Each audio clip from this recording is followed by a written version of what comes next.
عزیز ناظرین، میں Ayad Zarif آپ تمام دیکھنے والوں کو ہمارے روز کے آپ سب کو حق کے سوال پروگرام کی نئی قسط میں خوش آمدید کہتا ہوں۔ پروگرام حق کے سوال کرنے کی انسانی آزادی کا احترام کرتا ہے اور خدا کے فضل سے ہماری کوشش ہے کہ سوالات کا بائبلی اور منطقی جواب دیا جائے۔ آج ہمیں جو سوال موصول ہوا ہے وہ یہ ہے: ابن آدم کا لقب مسیح کی شخصیت کے بارے میں اس کی شناخت کے تعلق سے کیا بتاتا ہے؟ جی ہاں، ابن آدم کا لقب مسیح کی شخصیت کے بارے میں اس کی شناخت کے تعلق سے کیا بتاتا ہے؟ اس سوال کا جواب ہم جانیں گے وقفے کے بعد۔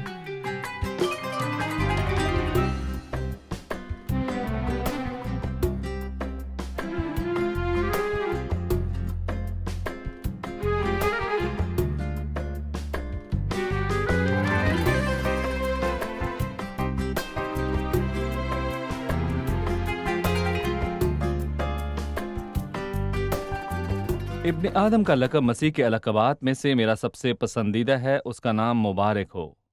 عزیزو، نئے عہد نامے میں اس لقب کا ذکر 84 مرتبہ آیا ہے اور چاروں اناجیل میں 80 مرتبہ، اعمال کی کتاب 7ویں باب کی 56ویں آیت میں 1 مرتبہ، اور عبرانیوں دوسرے باب میں، جبکہ مکاشفہ کی کتاب میں 2 مرتبہ، مکاشفہ 1:13 اور 14:14 میں بھی ذکر آیا ہے۔ 84 مرتبہ ابن آدم کا ذکر آیا ہے۔ ہم نے کہا تھا کہ مسیح کے لقب ابن آدم کا مطلب ہے وہ جو جسم میں ہو کر آیا ہے۔ وہ ابن آدم کے طور پر پیدا ہوا، اس لیے یہ مسیح کے انسان ہونے سے متعلق لقب ہے، چاہے دکھ کی حالت میں یا مستقبل میں بادشاہی کے تعلق سے۔ مسیح کے بہت سے القابات ہیں۔ وہ ابن داؤد ہے، داؤد اور اسرائیل کے گھرانے کے اعتبار سے۔ وہ ابن ابراہیم ہے، قوموں کے تعلق سے۔ وہ ابن آدم ہے، تمام منطقی اور غیر منطقی مخلوقات کے تعلق سے۔ وہ الوہیت باپ اور روح القدس کے لحاظ سے خدا کا بیٹا ہے۔ لیکن ابن آدم کا لقب مسیح کے انسانی پہلو کے بارے میں بتاتا ہے۔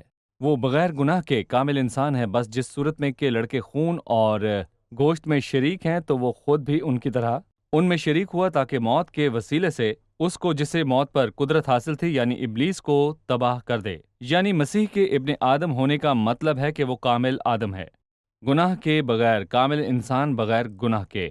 لیکن جب کوئی چاروں اناجیل کو پڑھتا ہے تو وہ مختلف جگہوں پر مسیح کے اپنے بارے میں اس دعوے کو سنتا ہے کہ وہ ابن آدم ہے، جس کی وجہ سے لوگ حیران ہوتے تھے، کیونکہ اس نے ایسی باتیں کہیں اور کام کیے جو کوئی انسان نہیں کرتا۔ یہ واضح ہے کہ وہ محض انسان نہیں ہے، اور میں آپ کے ساتھ ان بیانات میں سے کچھ کا جائزہ لینا چاہوں گا جو پرانے عہد نامے میں ابن داؤد کے طور پر مسیح کے بارے میں دیے گئے ہیں، اور نئے عہد نامے میں بھی، تاکہ یہ ثابت کیا جا سکے کہ وہ صرف ایک عام انسان نہیں تھے، بلکہ وہ خدا ہے جو جسم میں ظاہر ہوا۔ دانیل کی کتاب 7ویں باب کی 13ویں اور 14ویں آیت میں یوں مرقوم ہے: میں نے رات کو رویا، میں دیکھا اور کیا دیکھتا ہوں کہ ایک شخص آدم ذات کی مانند آسمان کے بادلوں کے ساتھ آیا اور قدیم الایام تک پہنچا۔ وہ اسے اس کے حضور لائے، اور سلطنت اور حشمت اور مملکت اسے دی گئی، تاکہ سب لوگ اور امتیں اور اہل لغت اس کی خدمت گزاری کریں۔ اس کی سلطنت ابدی سلطنت ہے جو جاتی نہ رہے گی، اور اس کی مملکت لازوال ہوگی۔ کیا کسی نے اس متن پر غور کیا؟ اس میں کہا گیا ہے کہ تمام لوگ، قومیں اور زبانیں اس ابن آدم کی خدمت کریں گی۔ یہ بات واضح ہے کہ یہاں پرستش کا ذکر ہے، اور پرستش صرف خدا کی ہی کی جاتی ہے۔ اس کی سلطنت ابدی سلطنت ہے جو جاتی نہ رہے گی، اور اس کی مملکت لازوال ہوگی۔ سلطنتیں آتی اور جاتی ہیں، لیکن اس کی بادشاہی ابدی ہے۔ یہ بات واضح ہے کہ وہ صرف ایک عام انسان نہیں، نہ ہی صرف ابن آدم، بلکہ وہ خدا ہے جو جسم میں ظاہر ہوا۔ اور چونکہ دانیل مسیح کے جسم اختیار کرنے سے پہلے نبوت کر رہا تھا، اس لیے وہ کہتا ہے آدم ذات کی مانند۔ لیکن آئے متی 12ویں باب کی 5ویں اور 6ٹھی آیت میں مسیح کے بیان کو دیکھتے ہیں: یا تم نے توریت میں نہیں پڑھا کہ کاہن سبت کے دن ہیکل میں سبت کی بے حرمتی کرتے ہیں اور بے قصور رہتے ہیں؟ سو میں تم سے کہتا ہوں کہ یہاں وہ ہے جو ہیکل سے بھی بڑا ہے۔ لیکن اگر تم اس کے معنی جانتے کہ میں قربانی نہیں بلکہ رحم پسند کرتا ہوں، تو بے قصور کو قصوروار نہ ٹھہراتے، کیونکہ ابن آدم سبت کا مالک ہے۔ مسیح نے متی 12 میں اپنے الفاظ میں کہا کہ ابن آدم سبت کا مالک ہے۔ اس بیان سے ہم کیا سمجھتے ہیں؟ تو اس کے لیے ہم خروج کی کتاب میں کیا پڑھتے ہیں؟ خروج 31:13 میں: تو بنی اسرائیل سے یہ بھی کہہ دینا کہ تم میرے سبتوں کو ضرور ماننا، اس لیے کہ یہ میرے اور تمہارے درمیان تمہاری پشت در پشت ایک نشان رہے گا، تاکہ تم جانو کہ میں خداوند تمہارا پاک کرنے والا ہوں۔ اور مسیح نے اپنے لیے کہا کہ میں سبت کا مالک ہوں۔ متی 12ویں باب میں وہ محض انسان نہیں ہے، بلکہ وہ خدا ہے جو جسم میں ظاہر ہوا۔ لیکن اگر ہم متی 13ویں باب میں بھی پڑھیں جہاں آسمان کی بادشاہی کی تمثیل بیان کی گئی ہے، یعنی اچھے اور برے دنوں کی تمثیل۔ مسیح یہاں 41ویں آیت میں اپنے آپ کو ابن آدم کہہ رہا ہے۔ ابن آدم اپنے فرشتوں کو بھیجے گا اور وہ سب ٹھوکر کھلانے والی چیزوں اور بدکاروں کو اس کی بادشاہی میں جمع کریں گے۔ ابن آدم اپنے فرشتوں کو بھیجے گا۔ کیا یہ عجیب بات نہیں؟ ہاں، یہ عجیب بات ہے، کیونکہ فرشتے کسی انسان کے نہیں ہیں، فرشتے خدا کے ہیں۔ زبور 103 کی 20ویں آیت ہے، اے خدا ان کے فرشتوں، اس کو مبارک کہو تم جو زور میں بڑھ کر ہو اور اس کے کلام کی آواز سن کر اس پر عمل کرتے ہو۔ یعنی زبور 103 کے مطابق فرشتے خدا کے ہیں، اور مسیح نے اپنے بارے میں کہا ابن آدم اپنے فرشتوں کو بھیجے گا، یعنی مسیح یہوہ ہے، مسیح خدا ہے جو جسم میں ظاہر ہوا۔ متی کی انجیل 25ویں باب میں مسیح نے ایک اور بیان میں کہا، جب ابن آدم اپنے جلال میں آئے گا اور سب فرشتے اس کے ساتھ آئیں گے، وہ اپنے جلال کے تخت پر بیٹھے گا۔ اپنے جلال کے تخت کے الفاظ پر غور کریں، کیونکہ جلالی تخت صرف خدا کا ہے۔ جب مسیح جلال کے تخت پر بیٹھے گا تو کیا کرے گا؟ اور سب قومیں اس کے سامنے جمع کی جائیں گی، اور وہ ایک دوسرے سے جدا کرے گا، جیسا چرواہا بھیڑوں کو بکریوں سے جدا کرتا ہے۔ مطلب یہ ہے کہ وہ لوگوں کی عدالت کرنے کے لیے انہیں جدا کرے گا۔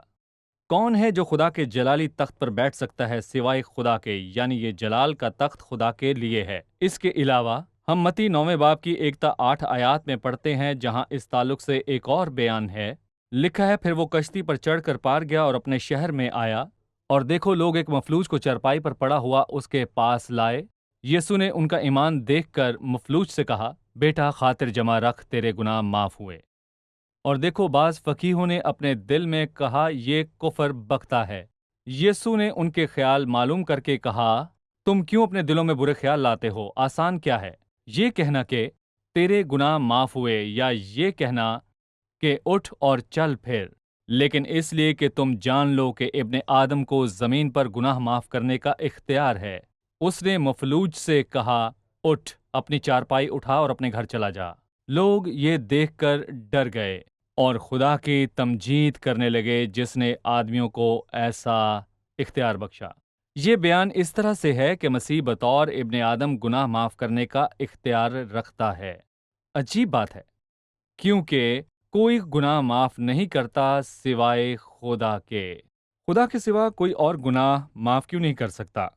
کیونکہ سادہ سی بات ہے کہ گناہ خدا کے برخلاف کیا گیا ہے۔ یہ بات ہم نے کہاں سے سمجھی؟ زبور 51 میں داؤد کی توبہ کی دعا سے وہ کہتا ہے، میں نے فقط تیرا ہی گناہ کیا ہے۔ لوکا 15ویں باب میں وہ بیٹا جو دور کے ملک سے آیا ہے اور باپ سے کہا، میں نے آسمان کا اور تیرا گناہ کیا ہے، یعنی گناہ خدا کے خلاف کیا جاتا ہے۔ یعنی مسیح اس آیت میں ثابت کر رہا ہے کہ وہی خدا ہے جس کے خلاف گناہ کیا گیا ہے اور اسے گناہ معاف کرنے کا اختیار ہے۔